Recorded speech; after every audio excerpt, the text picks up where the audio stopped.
আমি তো বলি আমার জাতি যদি কিচ্ছু না করত,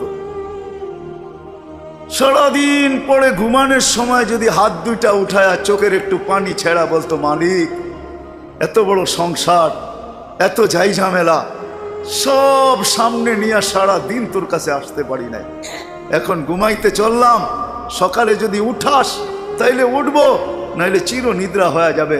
কেননা ঘুম তো মৃত্যুই, ঘুম তো মারা যাওয়াই, নাইলে ঘুমের থেকে ওঠার দোয়া এটা কেন হবে? আলহামদুলিল্লাহিল্লাযী আহইয়ানা বা'দা মা আমাতানা ওয়া ইলাইহিন নুশুর। ঘুম যদি মৃত্যু মরা না হইতো, মৃত্যু বরণ করা না হইতো, তাহলে এই দোয়া ঘুমের থেকে উঠার হতো তো হইতো কেন? অন্য দোয়া হতো, আরো তো কত দোয়া হইতে পারতো। বোঝা গেল আমি মৃত্যুর থেকে ফিরে আসছি, মরে গেছিলাম ঘুমের ভিতরে। আমার জাতি যদি শোয়ার আগে হাত দুইটা উঠায় তওবা করে শুইতো, নারী পুরুষ নির্বিশেষে, এইখানে তো এই বিশাল ওই মাথা পর্যন্ত একজনও পাওয়া যাবে কিনা যে ডেলি আমি ঘুমানোর আগে কমসে কম একটু হাত উঠায় তওবা করে হইলেও ঘুমাই, আল্লাহকে বইলা ঘুমাই, আল্লাহ যেমন করার ছিল সারাদিন করতে পারি নাই, যেমন পড়ার ছিল পড়তে পারি নাই, তোমার দিকে ছুটার ছিল ছুটতে পারি নাই, আমি কিন্তু মাপ চায় ঘুমাইতেছি। যদি উঠায় নাও ঘুমের ভিতরে, তাইলে ওদের অন্তর্ভুক্ত করো যাদের ব্যাপারে তুমি নিজেই কোরআনে বলছো ইউহিব্বুত তাওয়াবিন ওয়া ইউহিব্বুল মুতাতাহহিরিন। তুমি তওবাকারীকে ভালোবাসো, আমাকেও ভালোবাসার চাদর দিয়া ডাইকেন।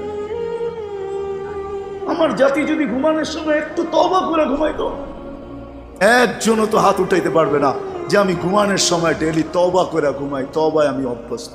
যুবক আসো, ভাবো, সবার পায়ে হাত রাখা বলতেছি, যে যে স্থানে আছে, যার যতটুকু পজিশন দুনিয়াতে, রিক্সা চালাও, তুমিও ভাবো যে এই ছোট জীবনটা কেন দিলেন?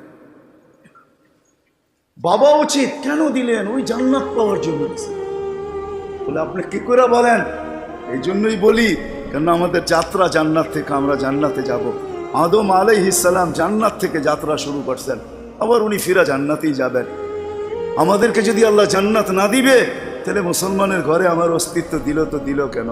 আমি তো ডিমান্ড নোটও করি নাই, আমি তো আল্লাহর কাছে চাইও নাই, আমি তো আল্লাহর কাছে অনুরোধও করি নাই। আল্লাহ সদ ইচ্ছা আমাকে মুসলমানের ঘরে পাঠাইছেন।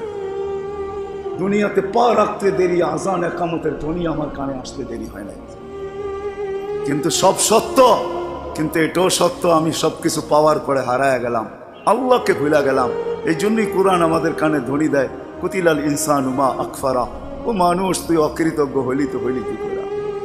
উচিত তো ছিল ফল আসলে গাছ আরো ঝুঁকবে, ফল আসলে আরো ঝুঁকবে। উচিত তো ছিল শিক্ষিত মানুষগুলা শিক্ষিত হইয়া 24 ঘন্টা আল্লাহর কুদরতি পায়ে পড়া থাকবে। উচিত তো ছিল ধনী ধন পাওয়ার পরে আল্লাহর কাছে কাছে থাকবে। উচিত তো ছিল যুবক যৌবন পাওয়ার পরে আল্লাহর কুদরতি পায়ে যায় মাথা ঠেকায় দিবে, মালিক তুই আমাকে যৌবন দিছিস, দূরে যাই তো চাই কি করা, যৌবন তো তোরই দেওয়া। 24 ঘন্টায় আমাদের উপরে রহমতের বৃষ্টি বর্ষিত হইতে থাকে। তারপরও আমাদের সমাজের মানুষগুলো একটু ভাবে না, একটু চিন্তা করে না এই ছোট জীবনটা কেন দিল। আসলাম আর যাব। উর্দুতে বলে খানা কামানা খানা সোনা সুবা পাখানা। এটার জন্য তো দুনিয়ায় দেন নাই, জীবনটা দেন নাই যে কামাবো, খাবো, ঘুমাবো, আর সকালে খালি করবো, আবার কামানোর জন্য ছুটবো। মা বোনরা হয়তো একটা আটটা বেশি করে, পকানা সাজনা সাজানা, খানা খিলানা, সোনা, আর পরেরটা তো সবারই সমান। এতটুকু হয়তো মা বোনদের দুই একটা বেশি, চার চারা তো পুরুষের সমানই।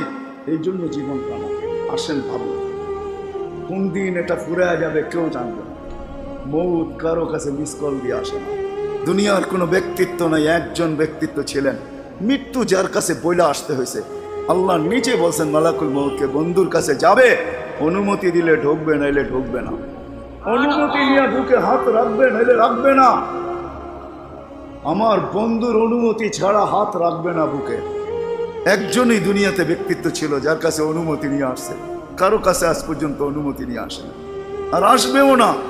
সত্য এটাই। এই জন্য আসেন, ওই জান্নাত, এটি আমাদের ছোট জীবনটার উদ্দেশ্য।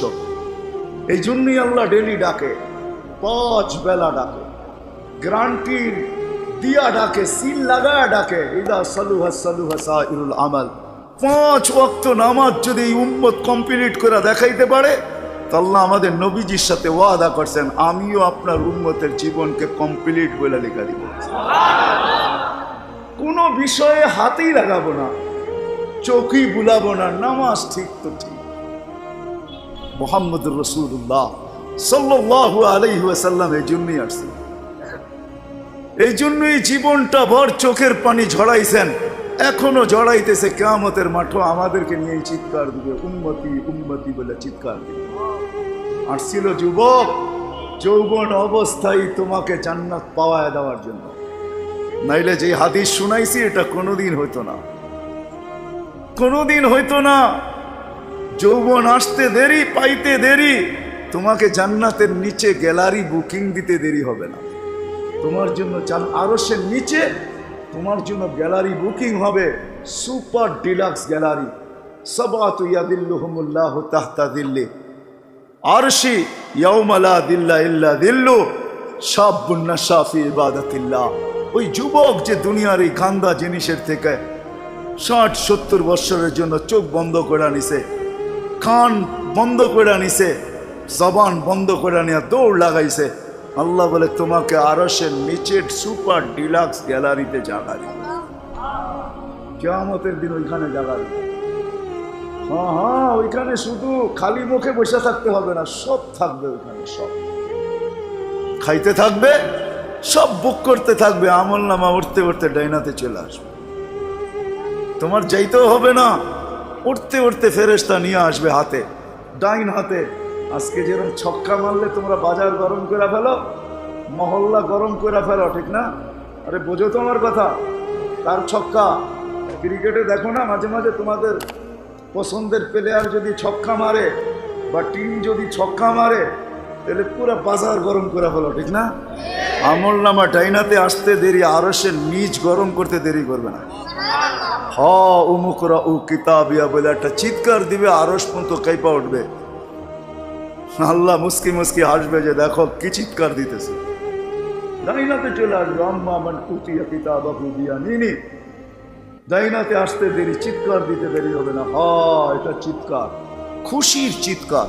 উমুকরা ও কিতাবিয়া। আর শুধু এটাই না, ওইখানে যে নাস্তাও খাবে। বললাম না খাওন আছে, খাওন আরশের নিচে।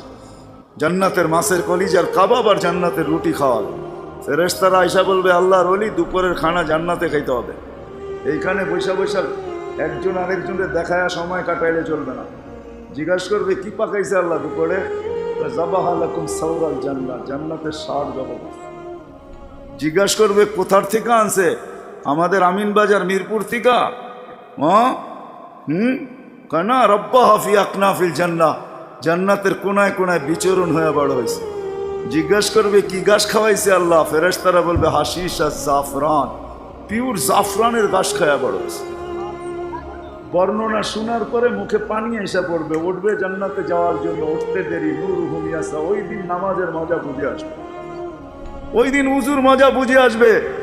যেইখানে উজুর ব্যবহার হয়েছে ওইখান থেকে নূর ফুটা বাহির হবে, যেই জায়গা নামাজে ব্যবহার হয়েছে ওখান থেকে নূর ফুটা বাহির হবে। দুজকের পাশে যাবে, দুনিয়ায় কি রংবাজ। দুজক যখন জিজ্ঞাসা করবে তোমরা কারা, তো সব রং বুড়াও রংবাজ হয়ে যাবে। রংবাজ বোঝেন তো? দুজকের পরিচয় দিবে, চিনো না বুঝি আমার ঘরে? হ্যাঁ চিনো না? নিজেকে পরিচয় দিবে ঘন্টা ভর, তারপরে দুজক বলবে মাপ চাই বাবা, জিজ্ঞাসা করেও বিপদে পড়ছে। তোমরা ধীর গতিতে পার হবে না, দ্রুত গতিতে পার হবে। কাইলা তাশউর, এমন না যে পদ্মা ব্রিজ নতুন দেখতে গেছো, গাড়িওয়ালা করে বলছে আস্তে আস্তে চালা, একটু দেখালোই, আবার কবে আইনা নাই, ঠিক না?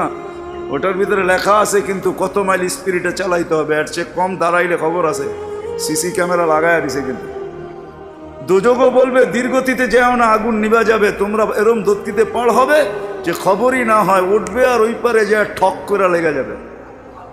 আর ফেরেশতারা প্রটোকল দেওয়ার জন্য দাঁড়ায় থাকবে। ওয়াসিকাল্লাযীনা তাকাউ রাব্বাহুম ইলাল জান্নাতি যুমারা হাত্তা ইযা জাউহা ফুতিহাত আবওয়াবুহা ওয়া ক্বালা লাহুম খাজানাতুহা আসসালাম। ফেরেশতারা প্রটোকল দিবে, বলবে চিরদিনের লেগে ঢোকো জান্নাতে। আমাদের নবীজি এটাও জানায় দিয়েছেন এই উম্মতকে, শুধু আমাদের নবীজি আর এই উম্মতকে, যুবক তোমাদের জান্ডা কিন্তু হাসান হুসাইনের হাতে থাকবে। মজা অন্যরকম। মা বোনদের ঝান্ডা ফাতেমা রাদিয়াল্লাহু তাআলা আনহার হাতে থাকবে, আমাদের বয়স্কদের ঝান্ডা আবু বকর আর ওমর রাদিয়াল্লাহু তাআলা আনহুমার হাতে থাকবে। আল্লাহর নবীজি আগে আগে থাকবে। ওয়াস্তাকবিলুনি উম্মতি রব্বি, আল্লাহ জান্নাতের গেটে আমাদেরকে স্বাগত জানাবে। কেমন হবে? সর্বশেষ যে জান্নাতে যাবে, সর্বশেষ, শেষ পড়ার কেউ যাবে না। ও যখন জান্নাতের দরজায় যাবে, হুর দেখা 40 বছর তাকায় থাকবে, খালি রূপ দেখা 40 বছরের লেগে ট্যা হয়ে যাবে, ট্যা।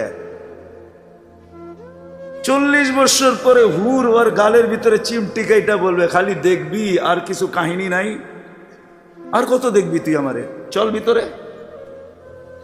ওই জান্নাতের জন্য ছোট জীবনটা দিছে, ওটার জন্যই যার কাছে যে অবস্থানে, এই অবস্থানটা ওই জান্নাতের জন্য কাটাবে কিভাবে, এটার জন্য মুহাম্মদুর রাসূলুল্লাহ সাল্লাল্লাহু আলাইহি ওয়াসাল্লাম। আমি তো বলি যুবক, হায় এই জীবনে তো কতবারই চুল কাটলা, ঠিক না? কাটো নাই চুল? হ্যাঁ, কমসে কম তো ঈদে কাটো, ঠিক না?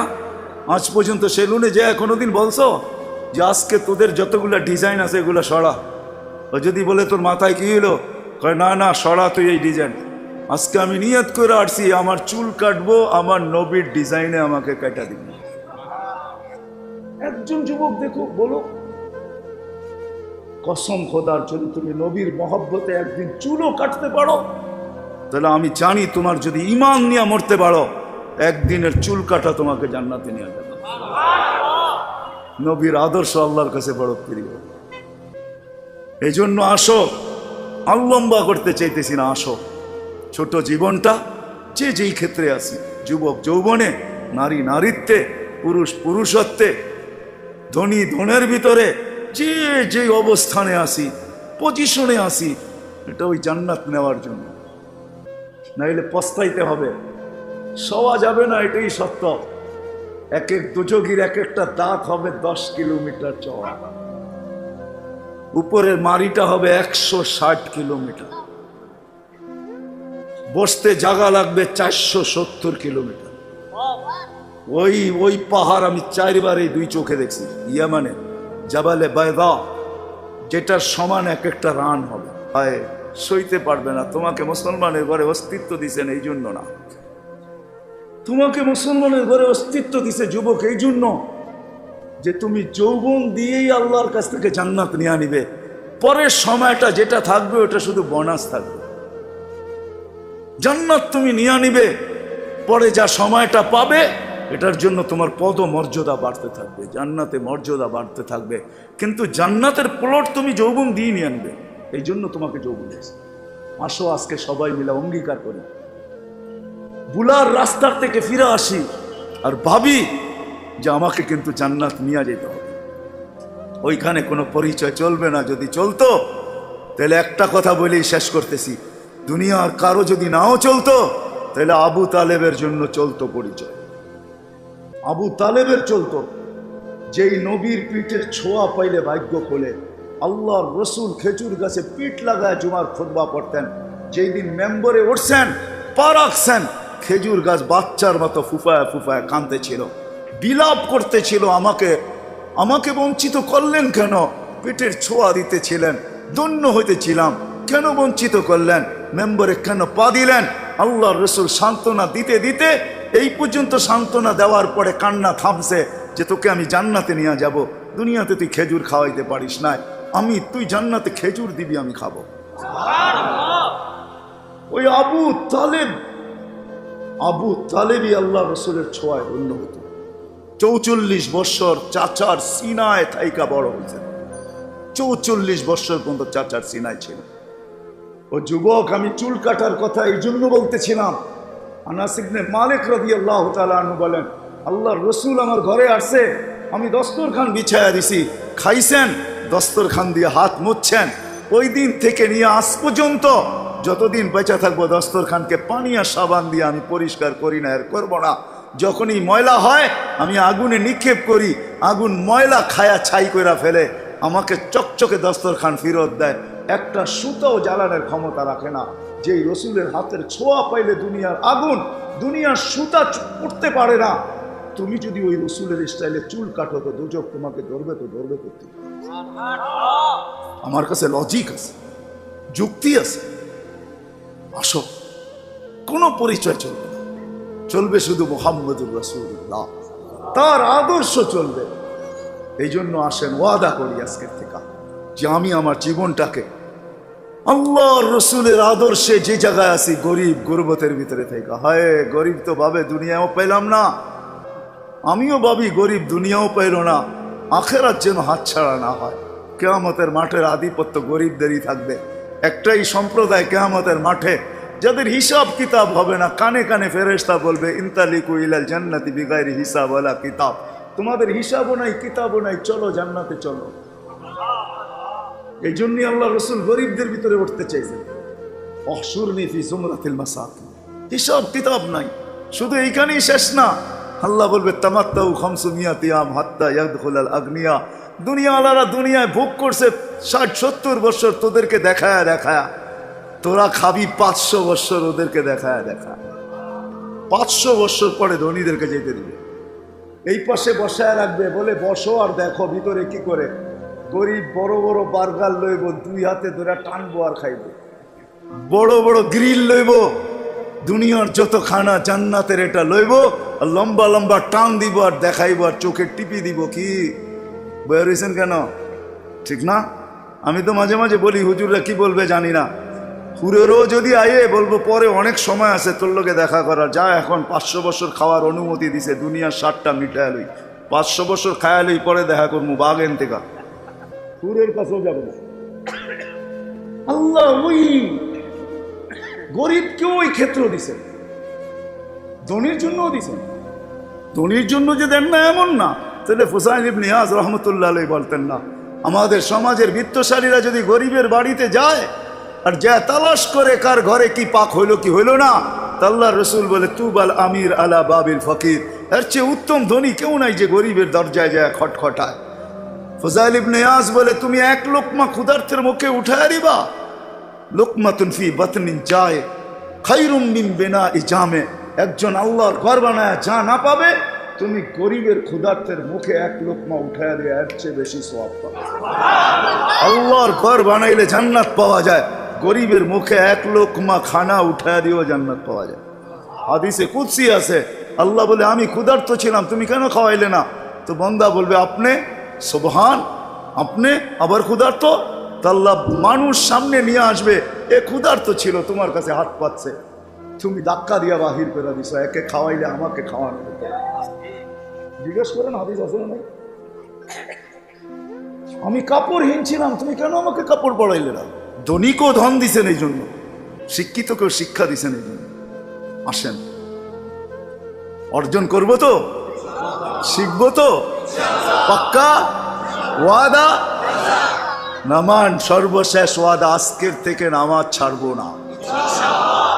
ওয়াদা, কিন্তু ওয়াদা হইলে উঠান, নাইলে উঠান না। আজকের থেকে নামাজ কোনো মতে ছাড়বো না।